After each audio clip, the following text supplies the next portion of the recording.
জয় গুরু। পরম দয়াল শ্রী ঠাকুরের শ্রীচরণে জানাই ভূমিষ্ঠ প্রণাম। আপনাদের প্রতি প্রত্যেককে জানাই আনন্দিত জয় গুরু। আমরা শত ব্যস্ততার মধ্যে থাকলেও আমরা আমাদের ঠাকুরকে ভালোবাসি, তাকে নিয়ে চলব এবং তাকে নিয়ে আমরা আমাদের যে কাজ তা করব।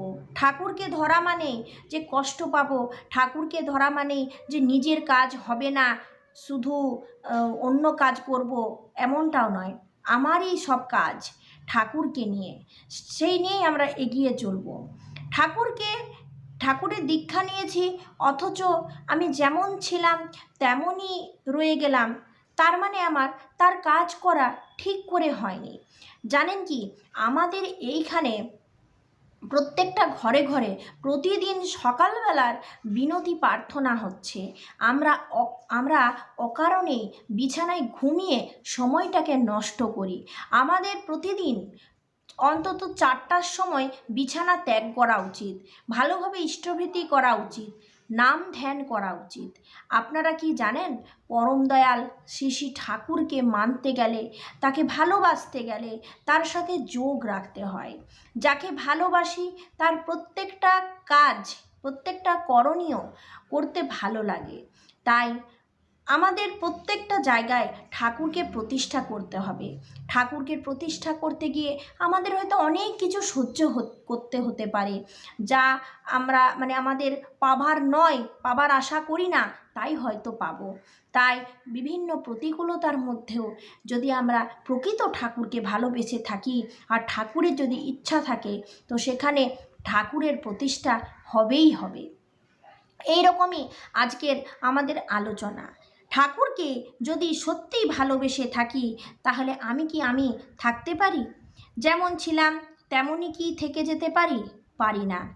সে অধিকারই আমার নেই।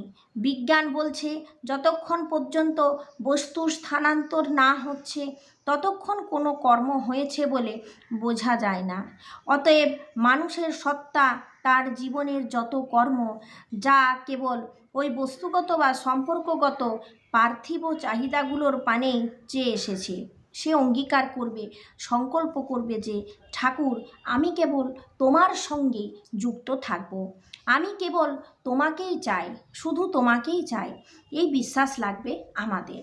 আমরা শুধু ঠাকুরকেই চাই আর ঠাকুরকেই আমাদের ভালো লাগে, আর এই বিশ্বাসই আমাদের পথ নির্দেশক।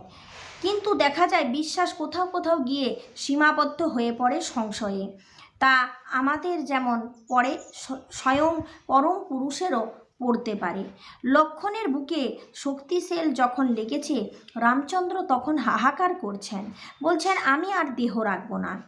তার মনেও সেই মুহূর্তে লক্ষণের জীবন নিয়ে সংশয় জেগেছে। কিন্তু পরম পুরুষ আর সাধারণের মধ্যে তাহলে তফাৎ কোথায়? পরম পুরুষ তার চিত্তের সংশয়কে অতিক্রম করতে পারেন। রামচন্দ্র সেই সংশয় কাটিয়ে উঠছেন, আবার যুদ্ধ করছেন। ঠাকুরকে কেষ্টদা বলছেন, ঠাকুর ইংরেজিতে বাণী দিলে হয়। ঠাকুর বলছেন আমি আর পারি না। কেষ্টদা যত প্রার্থনা জানান, ঠাকুর তত না বলেন। এটাও তো সংশয়। কিন্তু ঠাকুর সেই সংশয় কাটিয়ে উঠছেন। কোনো একদিন পায়খানায় বসেছেন, হঠাৎ সেখান থেকে চিৎকার করে বলছেন, কে আছিস, কেষ্টদাকে ডাক। তারপর শুরু হলো তার ইংরেজি বাণীর দুর্বার স্রোত। সৃষ্টিতত্ত্বের উপর তার প্রথম ইংরেজি বাণী, তার মেসেজ, যেটা আমরা দি মেসেজ বলি, এইরকম দেখতে বইটা আমার কাছে আছে। বইটা আমি প্রায় পড়তে থাকি, তো সব কিছু বুঝতে পারি না। তো যারা বুঝতে পারেন অবশ্যই ঠাকুরের যে বইগুলো সেগুলো পড়বেন। হ্যাঁ, যেটা আমি বলছিলাম, একটা অন্য প্রসঙ্গে হঠাৎ করে চলে গেলাম। যেটা বলছিলাম যে আমরা সকালবেলায় ঘুম থেকে উঠি 4টার সময়, যদি এই রুটিনটা আমরা ফলো করি তাহলে খুবই ভালো হয়। আমরা প্রার্থনা করব সকালবেলায়। প্রার্থনা যদি আমরা সকালবেলায় করি তাহলে আমাদের মুড ফ্রেশ থাকে, শরীর মন একদম চাঙ্গা থাকে। তাই অবিন্দা জোর দিয়েছেন সকালবেলায় প্রার্থনা করার। প্রার্থনা কিন্তু আমাদের সকলকে করতেই হবে। আমরা অনেকেই ঘুমিয়ে থাকি, উঠতে পারি না, অভ্যাসে দাঁড়ায় না। একবারে তো হয়তো একদিন ভালোভাবে ঘুম না হলে গা ম্যাজম্যাজ করে, শরীর খারাপ লাগে, ঘুম ঘুম বোধ হয়, এরকম বোধ হতেই পারে। কিন্তু সকালবেলায় ঘুম থেকে উঠে প্রতিদিন ইষ্টভৃতি করে ঠাকুরের নাম গান করা 10-15 মিনিট, এটা তো সারাদিনের একটা পাওয়ার শরীরে মনে সঞ্চিত হয়ে গেল। নিজস্ব কর্ম করার আগে ঠাকুরের প্রত্যেক দিনের যে কাজ সেটা আমাদের প্রত্যেককেই সেরে নিতে হবে। তাই পূজনীয় অবিন্দা এখন প্রত্যেককে দলে দলে ভাগ করে দিয়েছেন, যাতে প্রত্যেক মানুষের ঘরে সকালবেলায় প্রার্থনা হয়। এই তো সেদিন আমাদের বাড়িতে গুরু ভাইরা এসে কি সুন্দর সকালবেলায় প্রার্থনা করলো। শ্রাবণ মাস চলছে, মায়ের আলোচনাও এখন একটু আধটু করতে হবে, মানুষকে জানাতে হবে, মানুষকে শেখাতে হবে। যারা কোনো দিন যায়নি তাদেরকে জানাতে হবে। এরকম অনেক জায়গায় আছে যারা ঠাকুর বাড়ি যাওয়ার জন্য বসে আছেন, কিন্তু তারা মানুষ পাচ্ছেন না যে কার উপর ভাড়া দিয়ে ঠাকুর বাড়ি তারা পৌঁছাবেন। শুনেছেন ঋত্বিক দাদাদের মুখে যে দীক্ষা নিলে নাকি ঠাকুর দর্শনে দেওঘর যেতে হয়, ঠাকুর বাড়ি যেতে হয়, সেখানে নাকি ঠাকুর খুব জাগ্রত, এরকম অনেক কথাই শুনেছেন। কিন্তু তাদের ইচ্ছা থাকা সত্ত্বেও, সামর্থ্য থাকা সত্ত্বেও তাদের বল নেই ঠাকুর বাড়ি পৌঁছানোর। তো সেই রকম জায়গায় আমরা যারা কর্মীরা আছি, একটু শক্তপোক্ত এবং দায়িত্ব ভার নিতে পারবো এরকম কিছু কর্মীরা যে মানুষদেরকে ঠাকুর বাড়ি নিয়ে যাওয়ার ব্যবস্থা করতে হবে। এটা খুব বড় চাপের এবং দায়িত্বের, কিন্তু তবুও নিয়ে যেতে হবে। একবার আমরা খুব ভিড়ের সময় ঠাকুরবাড়ি বেশ কিছু জনকে নিয়ে গিয়েছিলাম। একজন বৃদ্ধ মানুষ রাস্তায় যেতে যেতেই অসুস্থ হয়ে গিয়েছিল, ঠাকুর ঠাকুর করে তার কোনো রকম প্রাণ ফিরে। একজন বৃদ্ধ মানুষের খুব অসুবিধা হয়ে গেছিলো। তো সেই থেকে মানে ভয়ও করে অনেক লোককে একসাথে ঠাকুর বাড়ি নিয়ে যেতে। তার জন্য বেশ কিছু মানুষ থাকবে যারা মানে দায়িত্ব নিয়ে গ্রামের কিছু মানুষকে নিয়ে যাবে, যারা কোনো দিন ঠাকুর দর্শন করেননি, যারা কোনো দিন আচার্যদেবকে দেখেননি। আমরা কার ইষ্টভীতি করছি, আমরা কেন ইষ্টভীতি করছি, আচার্যদেবের নির্দেশ কেন আমাদের পালন করতে বলা হচ্ছে, আচার্যদেব অ্যাকচুয়াল কে, তাকে সচক্ষে দর্শন করানোর সৌভাগ্য তাদেরকে করিয়ে দিতে হবে। তাই আমরা যারা দীক্ষা নিয়েছি, আমরা যারা যাজন করছি, আমরা যদি স্বার্থপর হয়ে যায় তাহলে বাকি মানুষ ঠাকুরকে পাবে না। এটা আমাদেরকে আগে বোধ জ্ঞান করতে হবে। আমরা যারা ঠাকুরকে নিবেদন করছি, কিন্তু আমরা চাইবো আরও 5টা মানুষ ঠাকুরকে কিছু নিবেদন করুক, তার অভাব নেই, কিন্তু নিবেদন করলে যে আমাদের বড়ই মঙ্গল, সেই দিকে আমাদেরকে নজর দিতে হবে। দেখুন, ঠাকুরের কাজ তো অনেক আছে, কিন্তু আমরা নিজের কাজের মানে ফাঁকা করতে পারি না। কাল তো মাতৃ সম্মেলন হয়েছে আপনাদের ওখানে, আপনারা কেউ গিয়েছিলেন? আমি কিন্তু যেতে পারিনি মাতৃ সম্মেলন, কারণ এত বৃষ্টি হয়েছে কালকে, মানে আমি বাড়ি থেকে বেরোতেই পারিনি। সত্যি আমার খুব অন্যায় হয়েছে, মাতৃ সম্মেলনে যোগদান করা হয়নি কালকে। কাল ঠাকুরভোগ হিসেবে মিষ্টি নিবেদন করেছিলাম, ঠাকুর প্রণাম করেছিলাম, আর আপনাদের সাথে কিছু যাজন করেছিলাম। কালকে করা বলতে আমার ওইটুকুই হয়েছে। এই শ্রাবণ মাস চলছে, পরমদয়াল শ্রী ঠাকুরের জন্ম মাস হচ্ছে এই নেক্সট ভাদ্র মাস।